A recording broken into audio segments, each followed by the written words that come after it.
Hello and welcome to House News. In this episode, we will present to you the latest information coming from the House of Representatives of Indonesia. So now, let's see the headlines for today.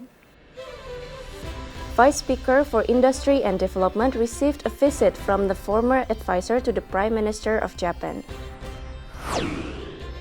The House emphasizes the need for improving international athletes' achievements through dedicated efforts and strategic support. Lawmakers have approved the revised National Capital City Law to provide a legal framework facilitating the preparation, development, and relocation of the state capital city. With the Nipah virus outbreak in India, Indonesia must prepare for the potential spread and take immediate preventive measures.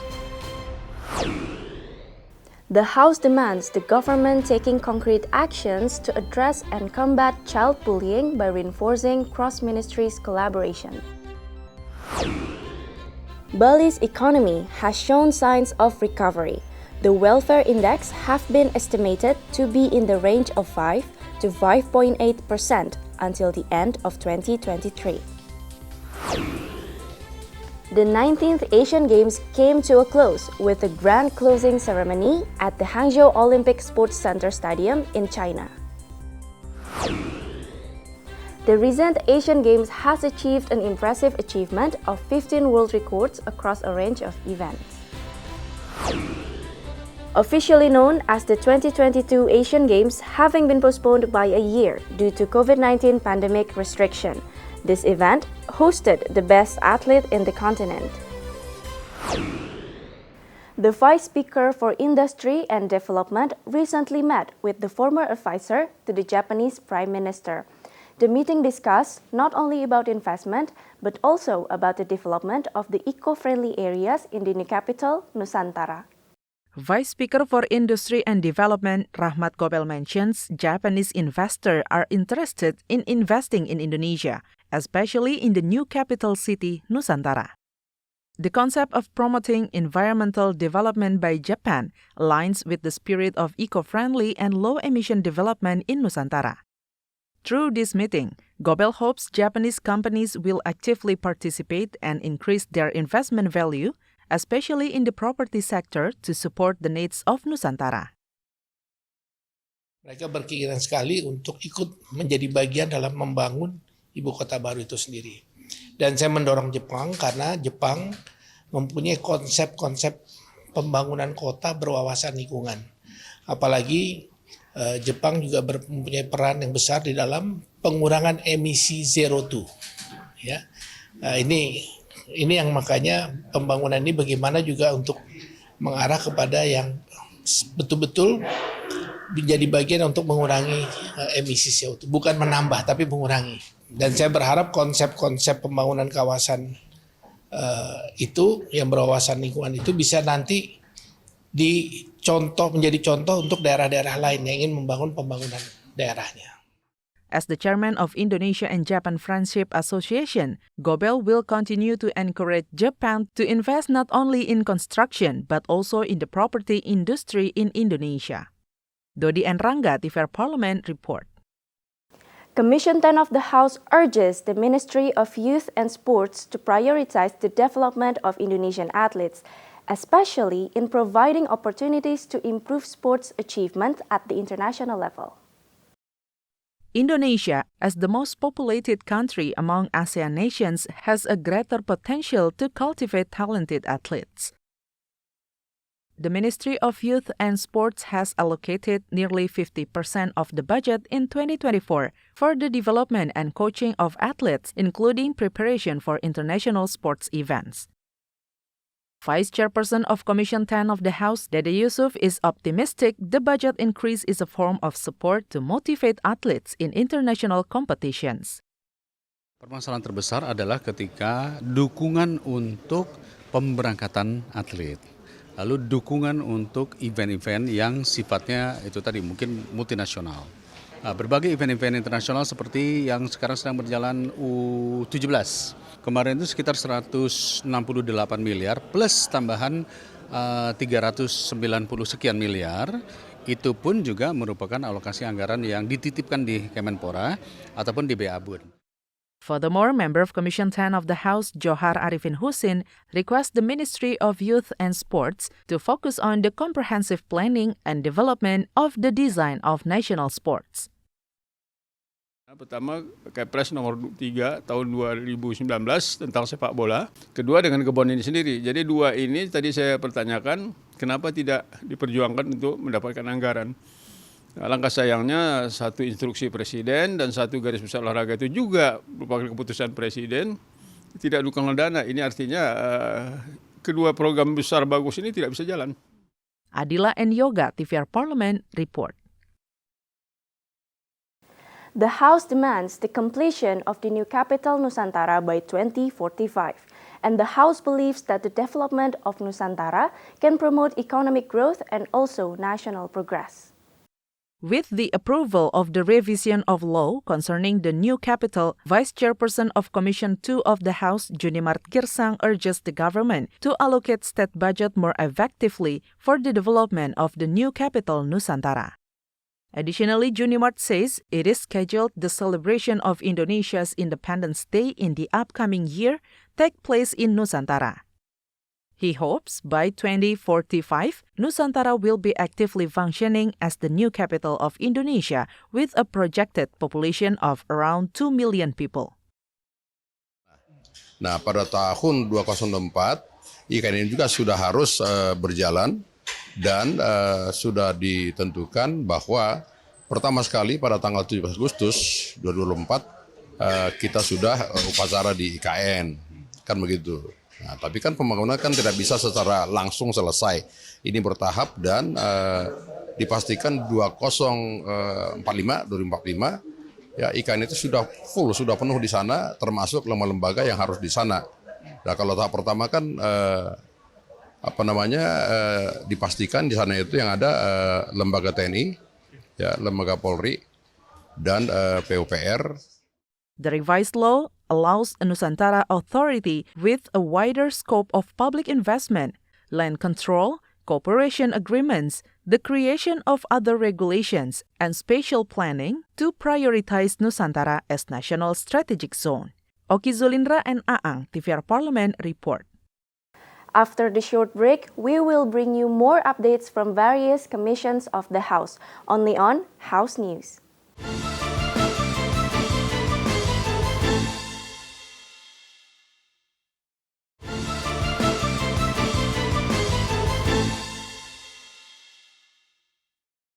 Anticipating the Nipah virus entering Indonesia, the House encourages the government to conduct early detection and also strengthen laboratory-based monitoring.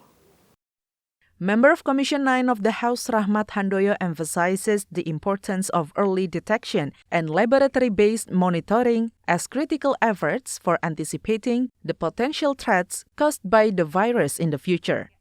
In addition, all healthcare workers must understand the symptoms and prevention of the Nipah virus. On the other hand, Rahmat Handoyo asked the community to follow the government's guidance to promote the healthy living movement, including maintaining food hygiene. Juga akan mengikuti dengan baik. Nah, yang kepada pemerintah saya kira yang tidak kalah pentingnya adalah bagaimana agar pemerintah itu juga harus deteksi dini.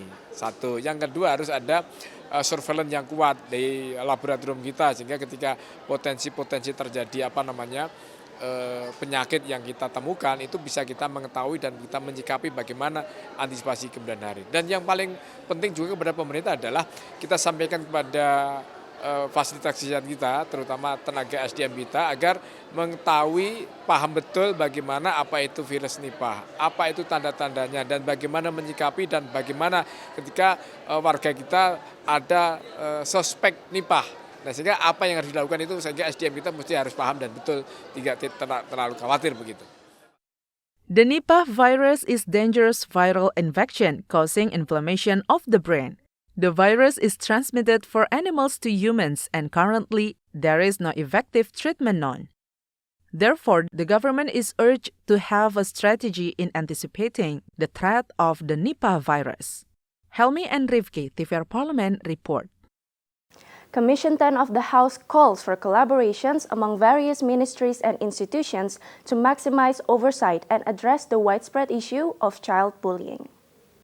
Member of Commission 10 of the House Ferdiansyah believes the Ministry of Education, Culture, Research and Technology is not responsive enough in handling the cases of child bullying. Therefore, the ministry is asked to collaborate with Commission 10 to improve the work performance in overseeing and preventing cases of bullying throughout Indonesia. Anggota DPR RI Komisi 10. Nampaknya di sini kami menilai Kementerian Pendidikan dan Kebudayaan masih belum optimal atau bahkan sangat kurang melakukan kerjasama dengan mitranya yaitu Komisi 10 untuk diantaranya mengenai bullying ini. Jadi kami sangat prihatin kepada Kementerian Pendidikan dan Kebudayaan untuk pemantauan daripada terjadinya atau seringnya terjadinya bullying ini di Indonesia. Meanwhile, member of Commission 10 of the House, Yoyo Sukawi, asked the ministry to also collaborate with relevant ministries and institutions to address cases of bullying.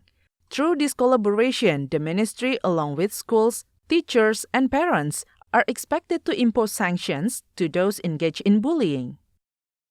Ya, efek dari ini untuk anak-anak itu sebenarnya sudah sempat diatur di undang-undang, ada itu aturannya, tapi memang belum kita terapkan secara baik.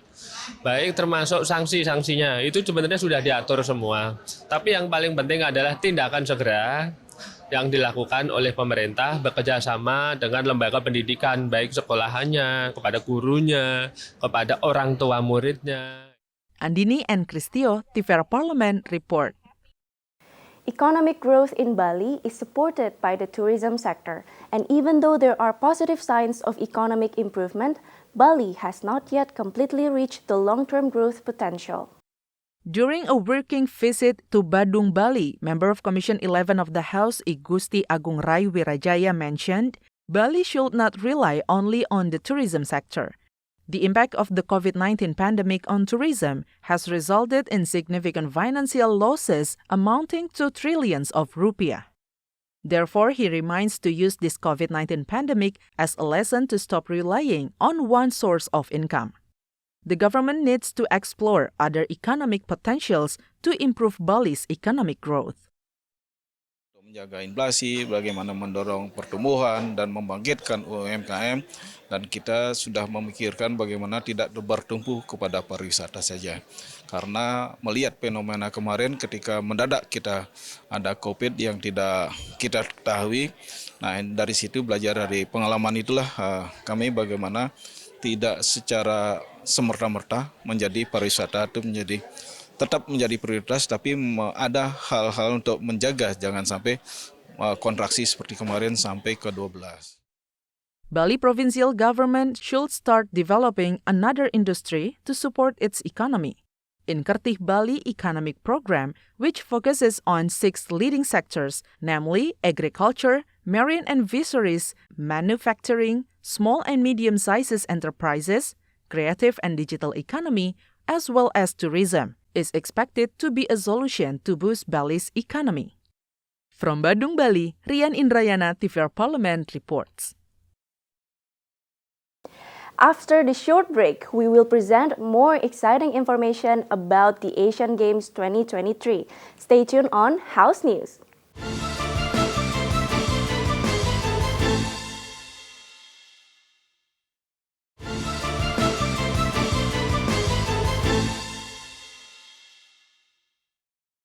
The closing ceremony of the 19th Asian Games was a celebration of the best of Asian sports and culture. The ceremony also featured a variety of performances.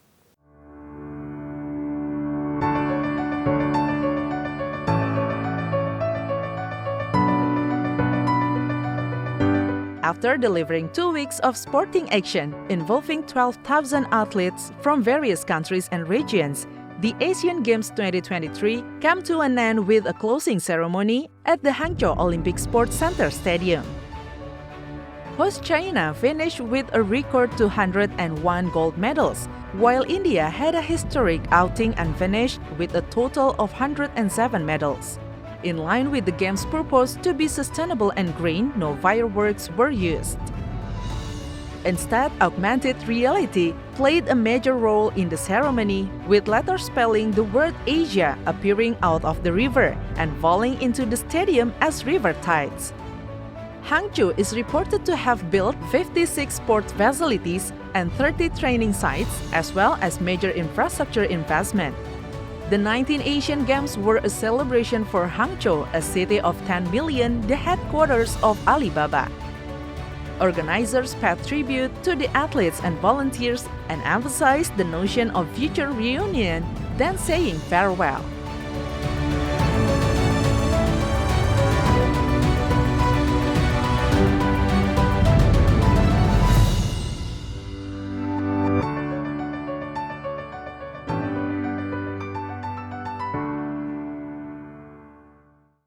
The Hangzhou Asian Games has showcased outstanding performances from athletes, with records being shattered and surprising victories happening frequently. The Asian Games is one of the most anticipated multi-sports events in the most populated continent. A total of more than 12,000 athletes participating in the Games, this by far has been the biggest and the largest Asian Game ever. Indonesia's weightlifter Rahmat Erwin Abdullah set a world record in the men's 73 kilograms clean and jerk. Multiple world champion and Tokyo Olympics bronze medalist, Abdullah looked calm and confident throughout the final. His record came in his last lift of the competition when his gold medal was already guaranteed. Star Chinese discus thrower Fang Bin made breaking the Asian Games record look so easy. The world champion from Shandong province unleashed her first attempt breaking an Asian Games record that had stood for 13 years. Avina Shebol, the Indian steeplechase athlete, secured a gold medal in the 3,000-meter steeplechase event. This achievement not only made him the first Indian man to clinch gold in this event, but also marked a breaking of the previous Asian Games record.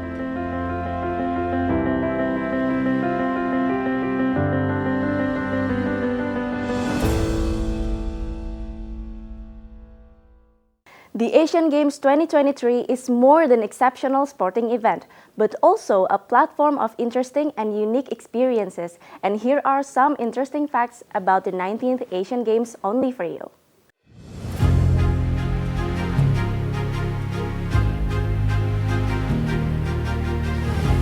Since the first edition in 1951, the Asian Games have featured more than supporting performance as well as controversies and memorable moments.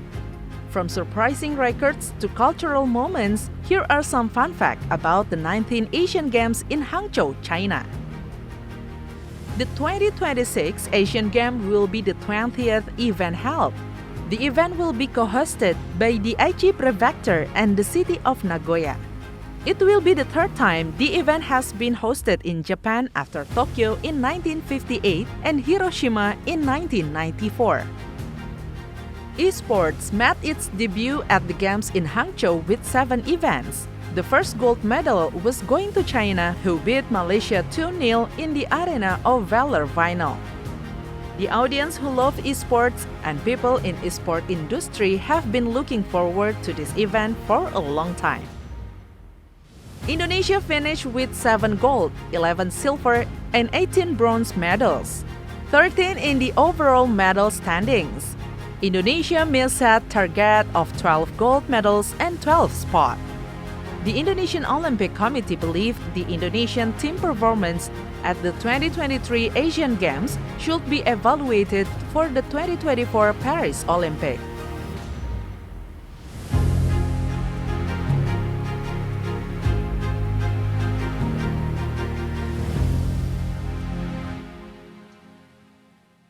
And that's House News for today. Thank you for watching TVR Parlemen, Reverence of Indonesia.